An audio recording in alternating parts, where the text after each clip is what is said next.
Assalamualaikum warahmatullahi wabarakatuh. Waalaikumsalam warahmatullahi wabarakatuh. Bagaimana kabarnya anak-anak? Alhamdulillah, luar biasa. Allahu Akbar. Oke. Sebelum kita belajar pada hari ini, alangkah baiknya kita berdoa dulu atas kepercayaan masing-masing. Berdoa dimulai. Berdoa selesai. Nah, hari ini kita akan belajar mengenai seni rupa dua dimensi.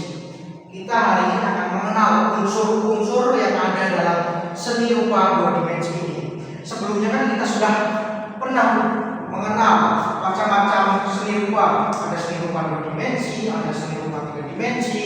Nah, hari ini kita akan mengenal lebih lanjut mengenai unsur-unsur yang dimiliki dari seni rupa dua dimensi. Yang contohnya adalah lukisan. Hari ini kita akan menjelajahi galeri seni rupa yang isinya adalah lukisan-lukisan paling terkenal yang ada di dunia ini. Mari kita mulai melihat lukisan yang pertama. Kira-kira karakter ini akan kita namai siapa ya? Caca, Pak. Oke, kita panggil karakter ini adalah Caca. Hari ini Caca memasuki galeri seni yang memiliki lukisan-lukisan paling terkenal di dunia. Emang cowok gak boleh namanya Caca? Ya nggak boleh, Pak. Ya udah, terus ganti namanya siapa? Tono. Oke, kita namain karakter ini Tono ya. Kita mulai dari lukisan yang paling pojok dulu. Apa sih nama lukisan ini? Lukisan ini dinamai dengan The Starry Night yang dibuat oleh Vincent van Gogh pada tahun 1989. Malam yang tidak sepi. Van Gogh melukis pemandangan ini dari jendela kamarnya. Dia tidak melukis apa yang dia lihat saja, tapi yang dia rasakan. Langitnya seolah bergerak berputar seperti angin puyuh. Nah, pada lukisan ini ada salah satu unsur seni rupa, yaitu adalah garis. Apa sih garis itu? Garis adalah titik yang berjalan dengan panjang. Garis itu menghubungkan antara dua titik. Sifat garis itu bermacam-macam. Ada yang lurus saja, ada yang berzigzag, ada yang melengkung, ada yang tebal, dan ada yang tipis. Nah, fungsi garis pada lukisan ini itu adalah, perhatikan pada lukisannya. Nih, Bapak zoom ya. Di lukisan Van Gogh ini, garis lengkung spiral yang berulang-ulang. Garisnya menciptakan kesan seperti gerakan yang kuat jika dia menggunakan garis lurus saja atau mendatar, langitnya akan terlihat diam dan tenang. Garis yang melengkung ini akan membuat seolah langitnya itu bergerak gitu. Lalu coba bandingkan di langit melengkung atau bergerak dengan garis di rumah-rumah desa lurus atau diam. Kita ambil contoh saja pada ruangan ini, garisnya yang lurus-lurus. Pada jendela ini kan hanya terkesan diam saja, tapi jika pada lukisan ini garisnya melengkung seolah-olah gambar itu bergerak. Kalau begitu kita lanjut ke lukisan selanjutnya.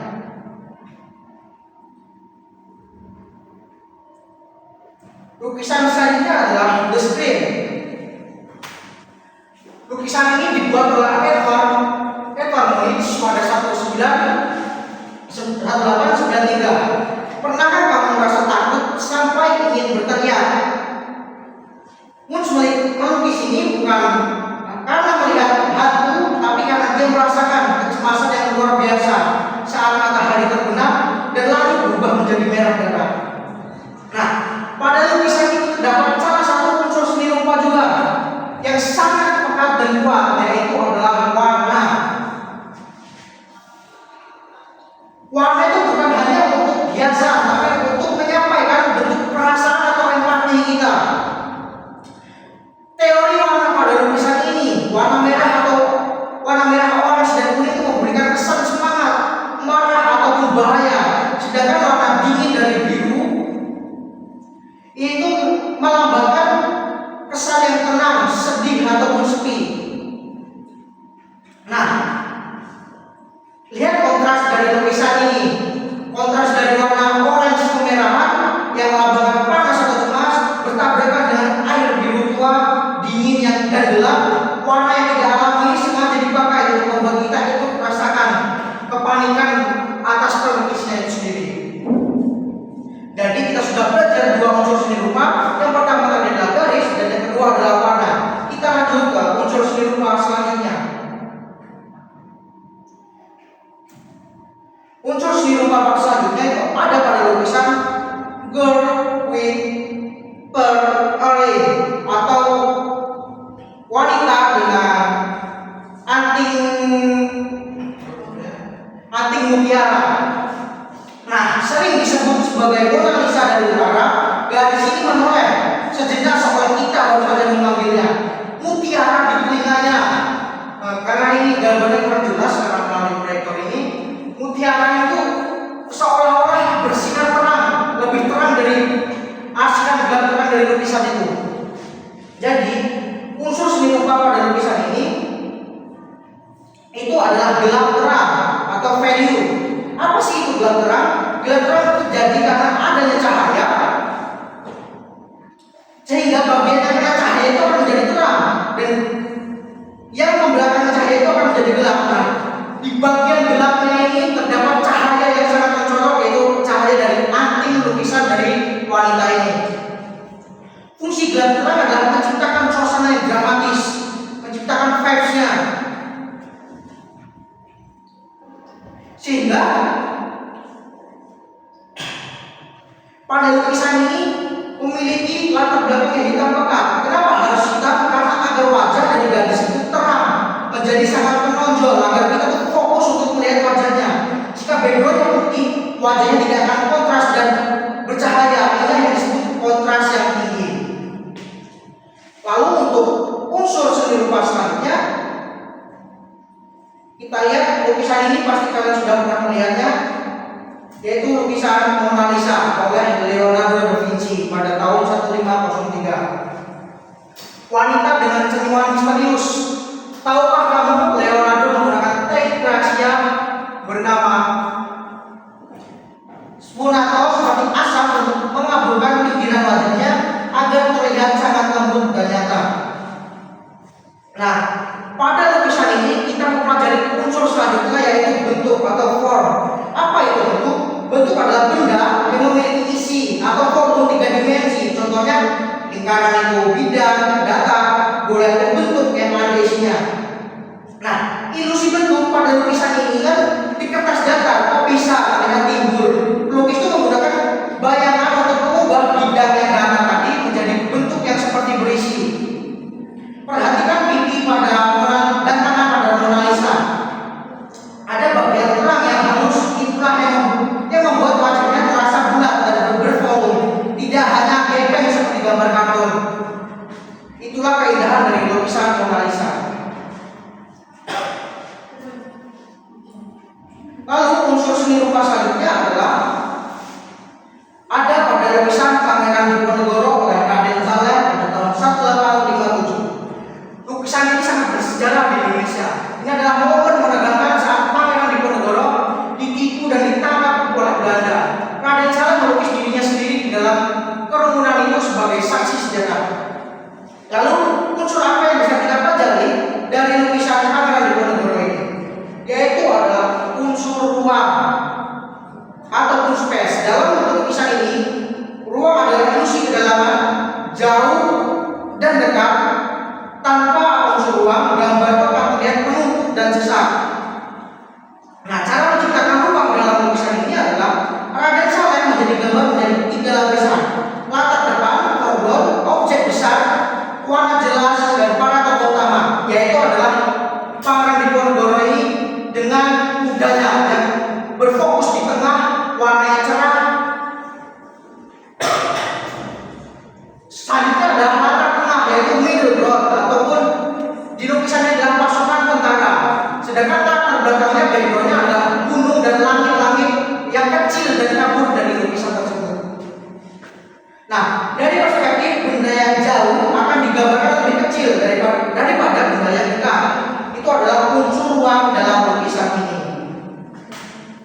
pada lukisan The Kiss oleh Gustav Klimt pada tahun 1909. Seperti perhiasan raksasa, Klimt adalah anak seorang pengrajin emas, makanya dia suka sekali menempelkan lembaran emas asli ke dalam lukisannya.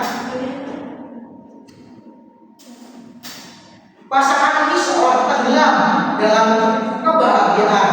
Nah, unsur selanjutnya yang dapat kita pelajari dari The Kiss ini adalah tekstur. Apa sih itu tekstur?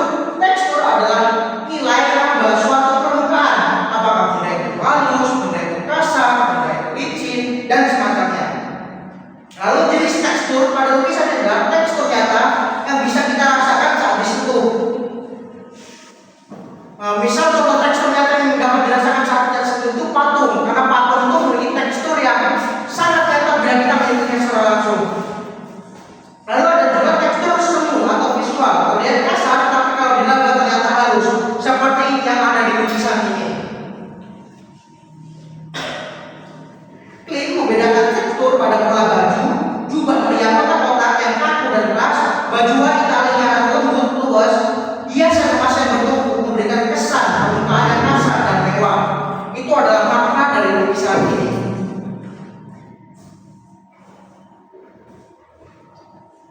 Lalu unsur selanjutnya yang dapat kita pelajari adalah dari lukisan The Composition 2 oleh Pierre Mondrian. Lukisan ini sangat sederhana. Mondrian ingin mencari keindahan paling murni. Dia membuang semua gambar pohon, orang atau gunung dan hanya menyisakan kotak-kotak. Dia percaya bahwa keseimbangan itu adalah keindahan. Unsur yang dapat kita pelajari dari seni ini adalah unsur bidang atau shape. Apa sih itu bidang? Bidang adalah pertemuan ujung-ujung garis yang membentuk area tertentu. Bidang itu datar, dua dimensi, hanya punya panjang dan lebar. Bisa kita lihat dari lukisan ini. Jenis bidang geometris tertentu seperti persegi yang ada di lukisan ini, ada juga segitiga, lingkaran, dan banyak sekali bentuk-bentuk bidang lainnya. Lalu ada juga yang organis, bebas dan luas seperti bentuk-bentuk daun, awan, gunung, langit dan semacamnya. Nah, pelajaran utama dari lukisan ini adalah kita belajar tentang bidang geometris, persegi dan persegi panjang, modern menyusun bidang besar dan kecil agar warnanya seimbang.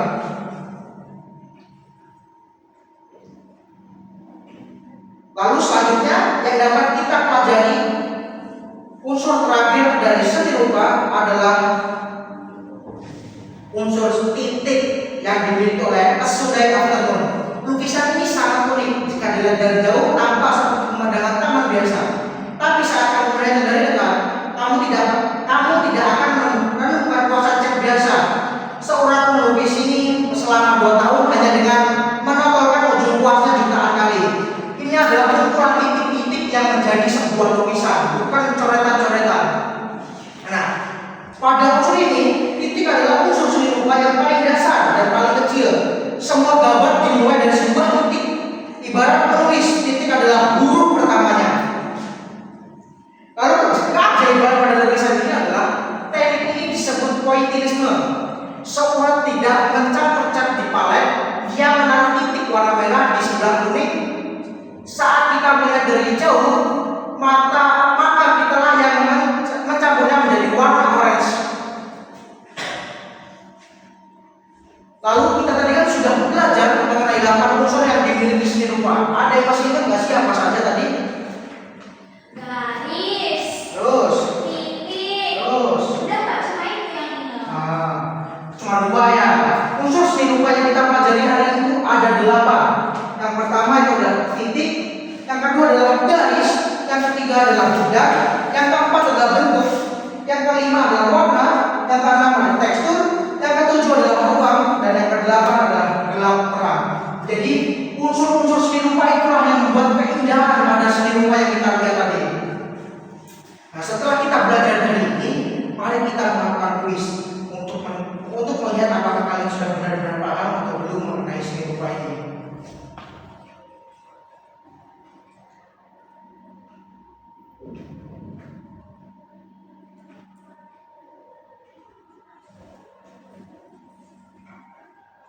Ujian seni rupa. Silakan duduk di tengah dan mengerjakan soal evaluasi.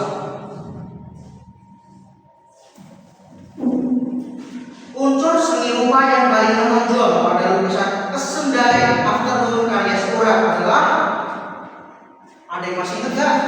Garis lengkung. Garis lengkung kan? Bukan itu. Yang terakhir tadi Tekstur kasar. titik. Oh, Kan yang terakhir tadi kita lihat titik. Masa ada lupa? Seurat menggunakan titik pointillisme, yaitu menyusun ribuan titik kecil menjadi sebuah lukisan yang indah. Selanjutnya, pada Sterinek garis apa yang buat langit-langit tadi yang indah tadi seolah-olah bergerak? Garis lengkung. Garis lengkung spiral. Betul sekali. Ya. Tepat, garis lengkung yang berputar spiral menciptakan kesan angin yang bergerak kencang. Lalu selanjutnya ada lukisan Mondrian yang penuh kotak-kotak adalah unsur apa? Yang bentuknya kotak-kotak itu unsur apa ya? Bidang. Apakah benar bidang? Mana nggak ada bidang? Ada ya, Pak? Ini bidang. Betul. Dari bentuk-bentuk bidang itu adalah seperti tadi, kotak, persegi panjang, segitiga, lingkaran. Itu adalah lukisan-lukisan yang digunakan oleh Mondrian. Selanjutnya, apa yang membuat wajah Mona Lisa terlihat timbul seperti 3D atau 3 dimensi pada lukisannya? Padahal lukisannya itu datar.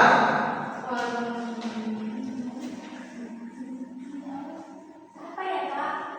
Apa? Ayo tebak-tebak. Lupa, Pak. Warna ya, Pak? Warna. Salah. Jawabannya adalah bayangan gelap terang yang ada pada lukisan Mona Lisa itu, sehingga menciptakan kesan seolah lukisan itu 3D ataupun 3 dimensi. Tadi, Pak. Selanjutnya, bagaimana cara Raden Saleh di lukisan Jepang yang Diponegoro tadi membuat lukisan terlihat memiliki ruang jauh dan dekat? Tadi kan orangnya di dekat gitu, terus langit dan gunungnya jauh di belakang. Apa yang membuat seperti itu? Yang C, Pak. Yang C. Yang C, serius? Kita cek. Salah. Yang C yang betul. Membuat benda-benda yang jauh itu dilukis secara kecil sehingga membuat yang fokus di tengah itu terlihat lebih besar. Itu adalah teknik yang digunakan oleh Raden Saleh. Oke, pertanyaan selanjutnya, warna orange dan merah pada lukisan The Spring yang kemudian menakutkan tadi memberikan kesan perasaan apa? Panas dan cemas. Panas dan cemas. Kita cek. Ya, betul. Selanjutnya, pada lukisan The Kiss, hiasan emas yang bertumpuk menunjukkan unsur apa? Tadi kan ada lukisan yang orang kaya dia menempelkan emas-emasnya pada lukisan itu. Itu menciptakan apa? Tekstur bukan, Pak. Tekstur. Kita cek. Ya, betul sekali. Jadi menempelkan emas-emas yang baru tadi menciptakan sebuah tekstur pada lukisan itu. Lalu pertanyaan terakhir, mengapa latar belakang lukisan gadis dengan anting mutiara tadi yang antingnya mengkilat tadi dibuat hitam gelap? Agar wajah gadis terlihat menonjol. Agar terlihat menonjol. Ya, betul sekali. Kita mendapatkan skor 75. Kita salah 2 tadi ya. 2 soal dari 8 pertanyaan.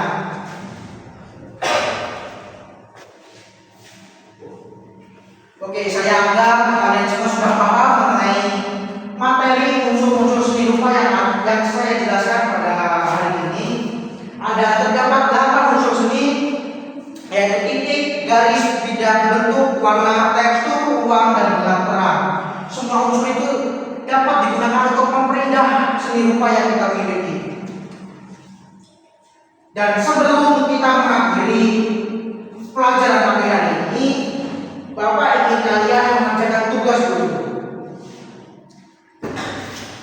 Silakan kerjakan tugas ini dan jika sudah selesai kalian kumpulkan kepada Bapak.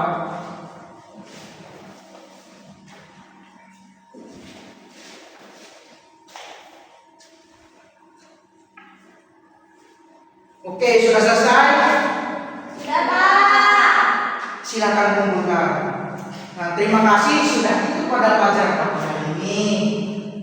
Semoga ilmu dari unsur-unsur seni rupa tadi dapat kalian gunakan saat kalian ingin membuat karya seni rupa kalian sendiri. Mungkin cukup sekian pelajaran pada pagi hari ini. Sebelum mengakhiri pelajaran hari ini, mari kita berdoa menurut kepercayaan masing-masing. Berdoa mulai. Berdoa selesai. Bapak akhiri. Wassalamualaikum warahmatullahi wabarakatuh.